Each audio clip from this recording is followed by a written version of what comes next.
enjoyed this video with Karen Ranzi at Super Healthy Raw as we get into what long-term raw vegans do to be successful. Blessings everyone, and welcome to day 7 of my lives for the Ultimate Raw Vegan Bundle. I'm really excited to be bringing in my good friend Karen Ranzi from at Super Healthy Raw as we're going to go into what long-term raw vegans do to be successful.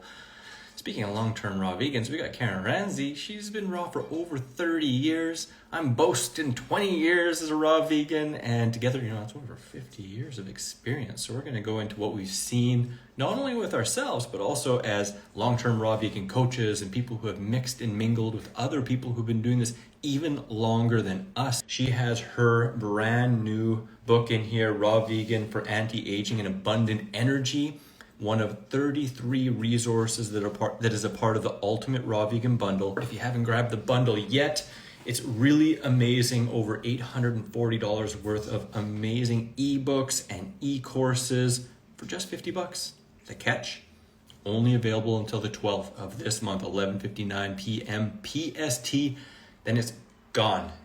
Then it's just on everyone else's platforms at regular price. This is a ridiculous deal. I recommend you check it out, including the low-fat raw vegan desserts group book, which a bunch of us have put our favorite low-fat raw vegan desserts, which isn't super common. Most of them are super high fat, and that's a collector's edition, only available in the bundle, not outside at all.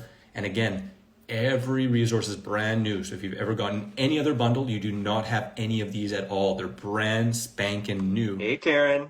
Hey, Chris. How are you? I'm doing pretty damn good. How about you? Good.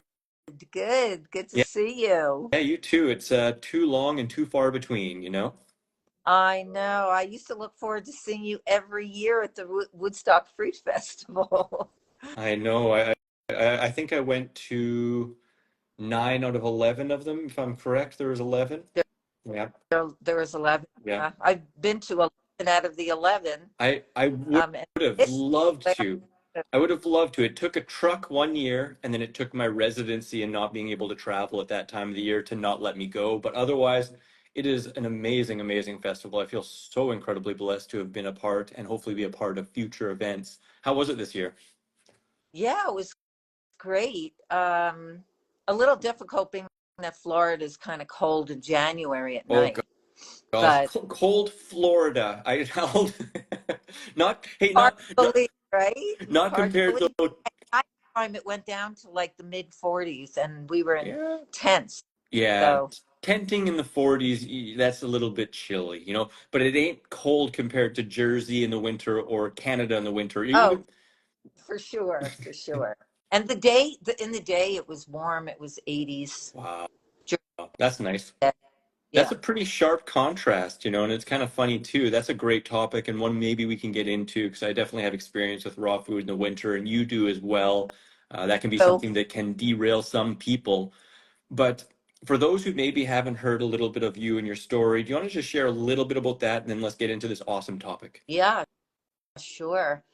So let's see. So I've been vegetarian most of my life since I'm age 17. Mm-hmm. I went vegetarian for moral reasons because my father and my grandmother took every little insect outside in a tissue. Oh. I watched that while my mother was killing every little spider with a fly swatter. I flinch when I see that. Yeah. That just made me think. And at 17, I decided that I wanted to go vegetarian for moral reasons, but I didn't realize all that was going on in the dairy industry and the abuse there and just the cruelty towards animals. And it wasn't until many years later that I really understood. So even though my father and my grandmother were both vegans and raw vegans because my grandmother was very sick in 1921 with asthma and emphysema, read a little book called The Mucusless Diet Healing System. It came out in 18. And in 1921, she went to a plant-based diet, mostly raw. They had a little bit of steamed vegetables at night. Oh, gosh. But later on in the day, and that was their cooked food, but they were mostly raw. That's awesome. And so before the words vegan and raw ever existed. So I grew up with that model in my family. I feel very fortunate that I had that model. That's a rare upbringing. That's beautiful. And Yeah, before you go on, I just want to say it mirrors the Lisa Simpson kind of experience, if you're familiar with that, because she was vegetarian, and then Paul McCartney kind of told her, like, there's a step further than that, and kind of let her know about dairy being scary and some other good stuff. absolutely. Absolutely. So yeah, I was exposed, and my grandmother used to talk to me a lot about health, and she wrote poetry about fruits and vegetables. And so I still have a lot of that That's cool. poetry. And it wasn't until 1989 that I went vegan. Hmm. And then in 1994, I went raw vegan. Wow. And so, in 1989, after going vegan, I was eating a lot of processed foods. Yeah. I had severe cystic acne for over 25 years, Yeah. took every drug they had, just made me worse, just made the acne much worse. Yeah. I also had IBS, irritable bowel syndrome. In 1994, I went raw vegan. Hmm. But even in 1989, when I gave up dairy completely, my skin began Yeah. to heal. Yeah. In It's huge. 19, what was that? It's just huge. And I mean, you have an amazing resource as well outside of the bundle going into healing cystic acne, I know as well. Yeah, so I finally, after writing other books, Mhm. many other books, 4 Mhm. physical books and many ebooks, I finally decided last year that I would write my own story, Nice. and that's Bye Bye Hmm. Acne. And I had it in the bundle in the last year. Yeah. Hmm. And then in 1994, when I went raw vegan, the skin completely healed, the scarring went away, IBS eliminated very quickly after like over 25 years of having these disorders, which were gut Yeah. issues. And doctors probably just saying like, oh no, we don't know, take this, this drug and do this and blah, blah, blah.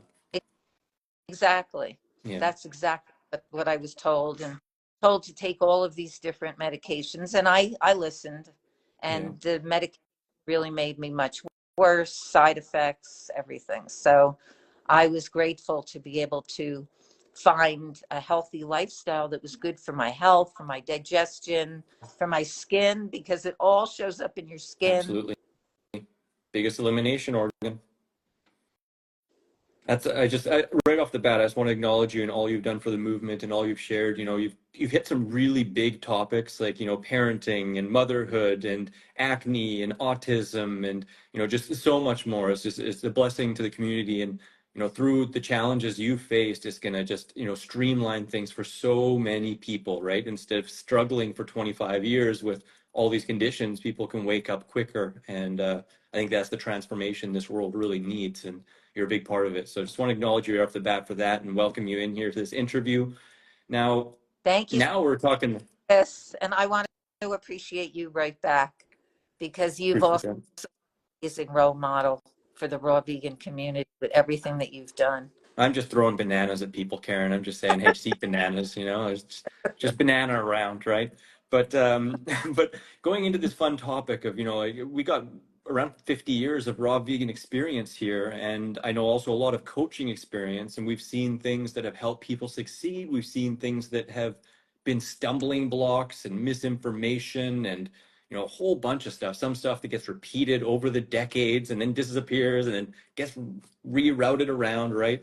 But where would you like to start with that? What's kind of on the top of your mind with some major kind of things that you've either seen really help people or really derail people? Because I think we could hit both of those. Yeah. I've made my big mistakes in the past. But I also had an excellent role model Yeah, in my grandmother's story, yeah, because my grandmother, as I was saying, she had asthma and emphysema back in 1921. And just that empowering, healing model, mhm, that she was able to completely turn her situation around yeah, when doctors were giving her a death sentence. Basically, they told her she wasn't going to last another few months with that emphysema was so bad. yeah, And she went and lived beyond them, yeah, lived another 50 years. So I always live with that role model. And Yeah. so I know that there's many different disorders, conditions. I mean, I've seen everything from cancers and heart problems and autism Mhm. and skin issues, because it's all connected. Yeah. I've seen them turn around Mhm. through diet and lifestyle. Um, Absolutely. You know, I've it's also, go ahead. go ahead. Sorry. I was just gonna I've say, also years that it's not only what you eat, mhm, but it's also getting movement, yeah, and the stress part huge. is really important. Mhm. So I learned a lot of really valuable lessons there, because I just used to think when I first started that it was all about what you put into your Yeah, body, which I do think is a big part of it. I think it's huge. a very large Yeah, part. But I learned very quickly that you must get movement, you must get good yeah, sleep, you must have a positive huge. attitude. Um, Watch all your mind, watch what your mind's doing, watch what you consume. You know, not only just in terms of what you're eating, but what you consume in terms of media or friends or energies, and all of this has a huge impact. Hey. absolutely, absolutely. Like, just even what, like you're saying, like what your mind is exposed to. Yeah. Like many years ago, like I would watch violent shows on TV or movies. Like I don't take that in. I Mhm. don't go to violence. I don't watch those kinds of things. So I really try to regulate what I'm thinking, what I'm taking in, and also before going to sleep. Yeah, There's a that's a big wonderful time. book called Feeling is the Oh, Secret. cool. The Who's that by? really old book by Neville Goddard, really Ooh, old book, Neville. 1920s.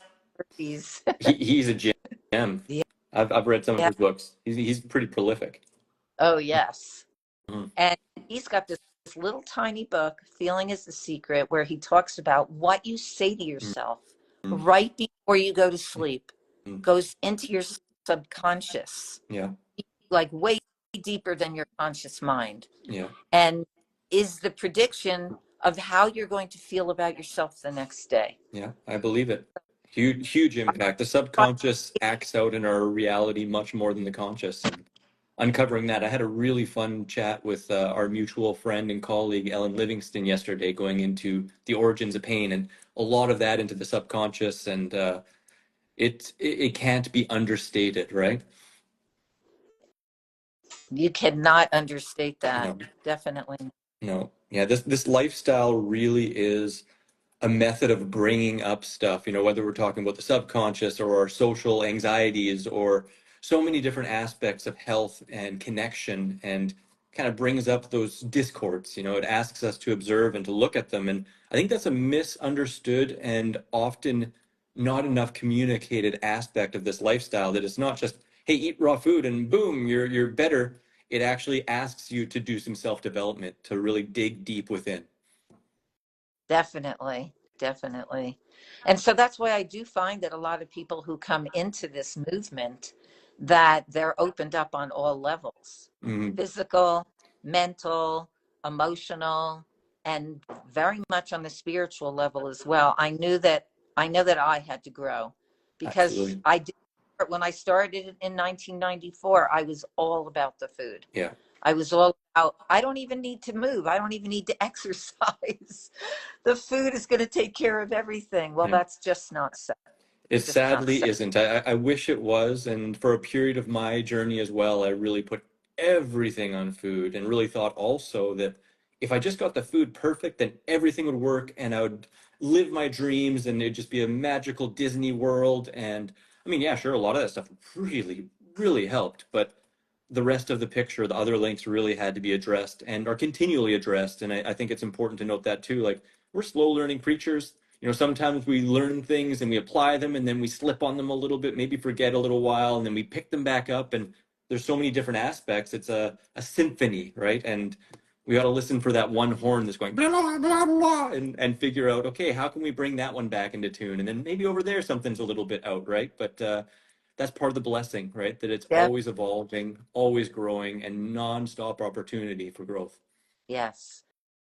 And I saw over the years that that adding these other these other really huge aspects to healthy lifestyle Mhm. were really, really important. What were some of the biggest ones for you that after you kind of figured, oh, okay, food maybe isn't the be all end all, the only thing to focus on? What was some of the next things that you really found leaps and bounds in your health game with? Well, definitely sleep. Um, that was something I didn't focus on. Like even in my early years of raw food and writing a lot of books. Yeah, yeah, I spent 7 years writing my book, Creating Healthy Children. yeah. I'd be Amazing book. 2 or 3 o'clock in the morning Yeah, writing this book and interviewing families who were doing raw vegan lifestyle all around the world. And I mean, it was very exciting, but I wasn't thinking about myself. I was just pouring all my energy into my work and really going overboard and not looking at healthy lifestyle in terms of sleep. yeah. Also told earlier on, my mother had insomnia. Hmm. And one doctor told me that that the reason I had insomnia was because it was genetic, because my mother had insomnia. And I believed that. Yeah, So I thought, well, I'm not going to sleep, so I might as well stay up all night. And it's that so. just didn't serve me. And Ah. raw food, though, I have to say that the raw food kept me very, very energetic. Oh yeah. Like if I eat cooked food and I don't sleep, Hmm. I am a wreck. Hmm. But if I'm eating raw and I don't sleep, I can still function quite well. However, that doesn't mean I shouldn't get No, sleep. it doesn't make us So, invulnerable or superhuman, but it helps a lot. And I mean, I had to learn that the hard way too, because I remember in my first few years, I felt so completely energized and so completely just filled with passion that one is something that I often call the curse of the hygienics is, or the curse of natural hygienists is that one, we almost think that we're invincible and we put the world on our shoulders. So like you said, we almost don't always put ourselves first because this message is so profound and has impacted us and we've seen it impact so many people that we can stretch ourselves too thin. And I remember a time where I just said yes to everything, yes, yes, yes, and did everything I could. And then after a while, it did wear on me, and I'm like, wow, I need a week off, like just to chill and sleep and recover. And now I really think that it's to be of service, putting yourself first is the most important thing, so you can really be of service and be that example for people. absolutely. That's exactly how I feel. And I learned a lot through that experience of Yeah, Lana. research, of doing more research on sleep. Yeah, And so what I found was number one was that I was eating too late in the evening. yeah, I easy to was do. like eating sometimes at like 9:30, 10 o'clock at night, even when I was raising my kids. Yeah. We were all eating late Mhm. and then going to sleep. Mhm. Now I have like at least 3 to 4 hours of digestive time between my last meal and my bedtime. Yeah, And I'm really focusing on getting to bed earlier, yeah, um, also having that digestive time. And when I do, no problems, I sleep. Unless I'm absolutely. holding too much in my head. And then Yeah, I either try to write it down, journal before going to sleep so that I get it out of my system, or I just talk to myself and I do that whole feeling is thing hmm, before going to sleep, like love and peace and kindness, and I'm bringing so much to the world. And when I say those things to myself, I go to sleep very positively, and yeah, then I sleep well. So these are all things, and the insomnia went away quite easily, especially with the digestive time and focusing on re-energizing sleep instead of digesting food. So yeah. that all came together. So that What a, was what a huge for me. what a blessing to know those things and to be able to apply them and at the same time, not overstress them, just like the diet, any of these aspects. Like I always find awareness is a huge step in success. Just being aware of things rather than being stressed and concerned about them. just being mindful, noticing things like, oh, okay, I'm doing that. Well, I'm probably not going to feel as absolutely best as I can. What can I do to improve that? And let's make an effort to next time. Yeah, totally. And this was like the mindset that I started to take on over the years. And I find it really was helpful. So sleep and then making sure to get movement on a daily basis. It's not enough to get movement like once a week, twice a No. week. You really need to be moving every day. And so, yeah, like what you just said about, we could be saying yes to everything all the time. Yeah. And I was, but now I really do pace myself. Hmm. um, I also have grandchildren in my life now, Yeah. and I think that making time for family and friends and all of that, which in earlier years I was just so into building community and getting my message out, Hmm. and I'm still doing that in many ways. Like I have a vegan coach certification. I bring students in to help me spread my Yeah. message. And so I feel like I'm spreading that really important vegan message, which is always first and foremost to Yeah. me, is spreading that vegan message, Yeah. because I feel like it's crucial for all of our human health Hmm. and for the animals and for the planet. And at this point, really for saving the planet. Hmm. So I was really focusing so much all the time on that and not on myself Yeah. and my own health and healing. And some of the blue zones, the people of the blue zones, the reason that they live so long is because they have community. Yeah. Yeah. That's also a really, really important part of healthy living. And Absolutely. I was shutting myself up, writing books, which have helped a lot of people, Yeah. but I wasn't out there as much and thinking of my own health and my own connection to others. So I do a lot of that Yeah. now. I can really resonate with that as I've kind of went through some of the same things, and I think it's also an important thing. Let me know what you think, but to really ground in the sense of community being even bigger than obviously just the raw food movement, because we can think like, okay, we got to build community just in the raw food movement. It's so important, but at the same time to make sure we're not creating separation between ourselves and anyone else on any other diet, because that limits our feeling of connection, community, and I guess puts us in more of a judgmental mindset if we're creating any kind of barrier between ourselves and other people. And I found that a lot in my life anyway with raw food, because I don't know about you. I'm imagining since you started a decade earlier than me, in the beginning, I went some years between seeing other raw foodists. And if I held a real strong kind of, I'm doing this, they're doing that, so we're different, and I can't really connect, well, then I'm going to be really lacking in community. And now, of course, with the internet and these festivals, we have an even more big and budding raw food community, which to me kind of feels like a charging source. It's like where we recharge and we reconnect, and we have even more relaxed, uh, kindred spirit conversations. But then we go out into the real world, right? And having community with those and focusing on similarities also brings so much connection and so much more ease in my life. What do you think of that? I love that, Chris.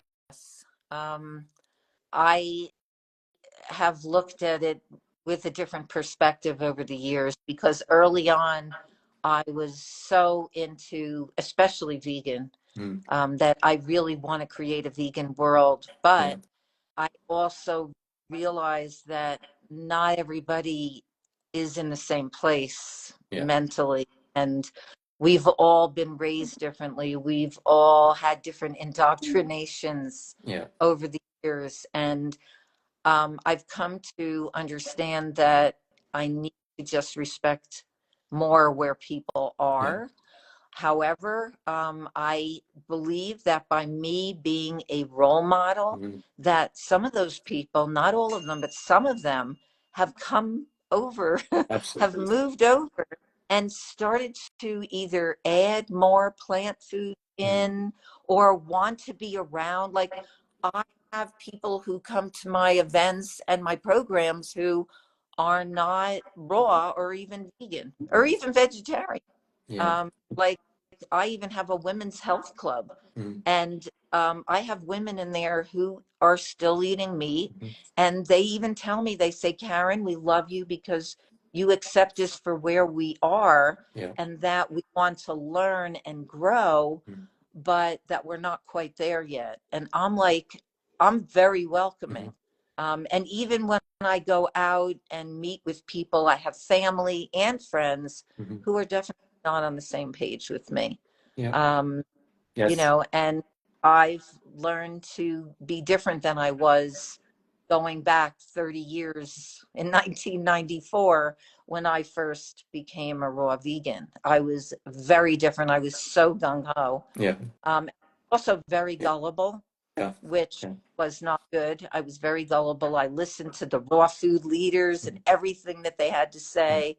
Mm-hmm. And I didn't do enough of my own research back then when I first began. Yeah. And so definitely made some big mistakes along the way. Yeah, there's been some But major misinformation out there, and yeah, and it still comes in waves and can be prevalent right now too. And it sounds to me like, yeah, you're more focused on really shining your light rather than shining a light on anyone else's things you don't agree with, right? And just being open and inclusive and trying to be that example, that lighthouse. that's the best that we can do. Yeah, That's the that we can do. And I really do believe that as we're holding that torch, that people come and they have questions. They want to yeah, know. I think people do want to know. And I have really found also that when someone is in a pretty devastating situation and hits rock yeah, bottom, that they become even more open and that they do want some solutions. yeah, They're trying different things, and this can very well be another avenue. And I've seen so many times that people with chronic disease want to learn more about raw food. absolutely, absolutely. I've been told and often seen that the major reasons why people come into this is either like a major health upset, athleticism, or just really kind of like book smarts, or just really like kind of intelligent in terms of really observing their body and nature, and kind of being scholastic with health and nutrition. I've seen that as well. Mm. Yeah. So there are some of those major reasons that people end up wanting to come in. And I do find that this raw food movement is growing Yeah. exponentially. Oh, It yeah. is growing super fast. And that's really exciting for For sure. me. Like back in the 1990s when I was raising my kids, and we were transitioning to raw food, and I had these healing situations with my skin and my gut and all these great things, and I really needed community and needed support. There really wasn't very much out there, Yeah. which now there's all these festivals. First it started with raw food festivals, now there's all these fruit Hmm. festivals. So I wish that we had those, and I'm grateful that we have those kinds of events for people if they're ready and wanting to have that kind of support. So And we're in that's available now. And those of us who are out there online also, there's so much support now online. Yeah, we're incredibly blessed. Like it's wild for people who are growing up in this day and age to not really have the experience of a pre-internet age, or to go back where there was no YouTubes and all that kind of stuff. I mean, for us, that's even myself, I remember that very well. And when I first got into raw food, there wasn't really that stuff out there even. And when you started, yeah, for sure. I mean, you'd have to hunt down some obscure books, and there wasn't even that many at that point as well, right? So now it's like, to have something like this, the bundle, where you can get amazing resources all in one place and have access to that knowledge and experience of people who've been doing this for a long term, like yourself and I and so many other people in the bundle. I think it's priceless. It's like getting It is, people at a running start. yeah. It's amazing, the bundle. Yeah, Every year I find it to be just really life transforming. And so many people who have bought the bundle have told me that they love it, that they look forward to it coming out every year. And also for the authors, the chefs, and the coaches who were involved, it's really an opportunity to create something new every year. Yeah. Yeah. And one of the huge benefits is getting to meet up. Like, Yes. I look so forward to meeting up with you and having this opportunity to talk live so that other people can really benefit from our experience. Absolutely. Well, Lisa and I really felt that we're all stronger when we come together and we cross promote and share each other and lift each other up and, help each other out with technical stuff and, ways to increase our reach and then also just come together with our knowledge and share our knowledge base and experiences, right? So I feel so, so blessed to be coming together with so many people and yourself and to be doing this with Alyssa. It's just a growing family, and that's what this is about, seeing the whole world as a family and coming together with, some of our closest relatives that we have shared kindred experiences with and helping others grow with that same information, knowledge, and experience as well. Yes.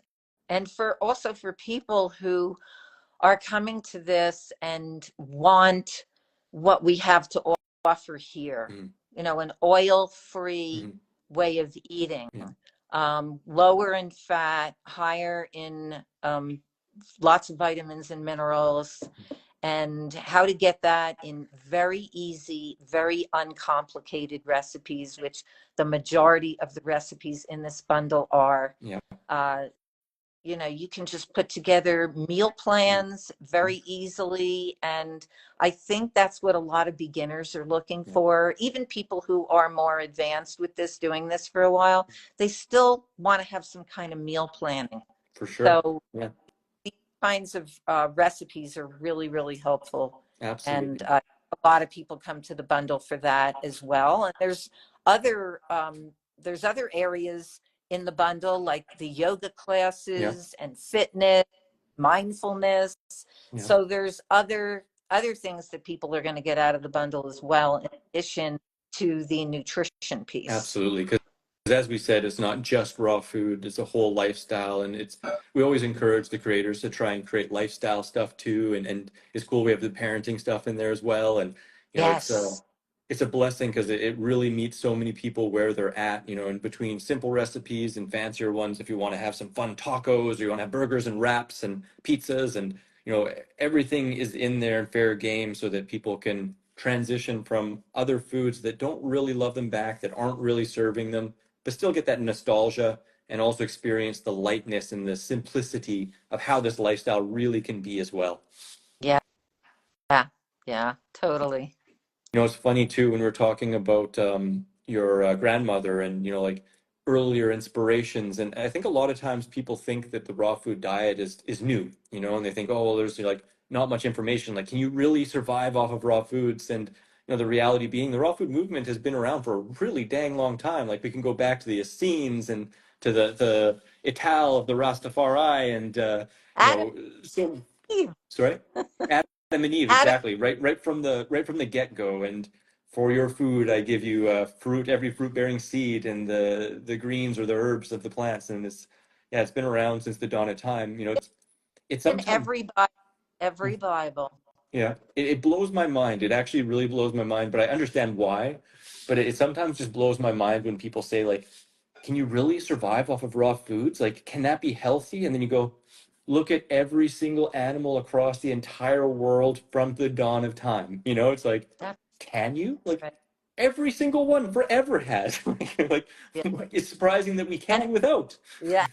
And there's still that whole thing about the Oh my protein God. that is so up. Like, Yeah. oh my God, I have to have all this protein. And for some reason, people think that there is no protein at all in plants. Yeah. And so not true. Like, I've been doing some research on protein, and I eat a lot of sunflower Yeah. greens. I buy trays every week and put so much of it in my salad. And nobody has any idea like how much protein there is in these Yeah. sprouts, but it's huge. Yeah. And they're plants, and not only is it protein, but it's anti-cancer, Yeah. digests well. Yeah. Very unlike animal food, which might have loads of protein but puts a tremendous amount of stress on the liver and the kidneys. Yeah. And dairy has so much difficult to digest protein that 70% of the calcium gets washed out. Yeah. No. Whereas get all of the nutrients in these plant foods because they're easier on the digestion and they all have so much fiber acting like a vacuum, constantly cleaning us out. Mm-hmm. So, that's why I think to myself, like, it's just that people don't understand. They don't have the education. Absolutely. So once Absolutely. this and they realize that all plants have protein, different amounts. Even banana Oh, yeah. has 5% complete Yeah. protein. A mango has all essential amino acids. Yeah. So we Science. don't, need to worry about these things. And it's just like what we were talking about, misinformation. Yeah. Having information that we've been indoctrinated from the time that we were really young, and most of it comes from big industry marketing. Yeah. That fruits and vegetables and the protein Yes. that we don't have to combine. Like when you were talking about that, Chris, Yeah. it really brought back like that little book by Frances Moore Lapay, Diet of a Small Planet, and how she was like, oh, we need to have rice and beans together to have our protein. I made sure that everything I was eating was well combined for protein. But what you just said was, we don't need to do No. that. And she later apologized in a later book that that was all wrong and that we did not need to do that kind of combining to get protein, and that plants had it all. Yeah, yeah. It's very gracious of them to apologize because a lot of people just dig their heels in if they have, said something that is, misinformation because they don't want to be seen as ever being incorrect. But I mean, that is the reality. Things are evolving and changing and our understanding is growing, while at the same time, when we're really versed in nature, it makes it a lot easier to be concise as well as consistent because, Mother Nature has this long-term track record. And I I often think that we as people want to be clever. We want to be seen as clever. And sometimes this message is just far too simple for people to grasp onto and to believe. But there is a simplicity, a majesty, as well as a symphony and complexity that is unknowable of Mother Nature, right? But when we break it down to the very basics, that each animal on this planet is designed to eat its species specific diet, and we look at our closest living relatives and what's been available for the longest time on the planet, it makes it really simple. Like we always know that fruits and veggies are health foods, and we don't really have to overcomplicate it.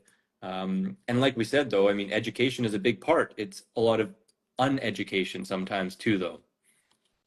That's right. And a lot of people think that like fruit, like it's just too simple. Like we have to eat something that's more Yeah. complicated or more protein or there's just so many reasons that people come up with why we shouldn't eat the foods that we have natural receptors for on our taste buds, that we are naturally inclined to eat, Yeah.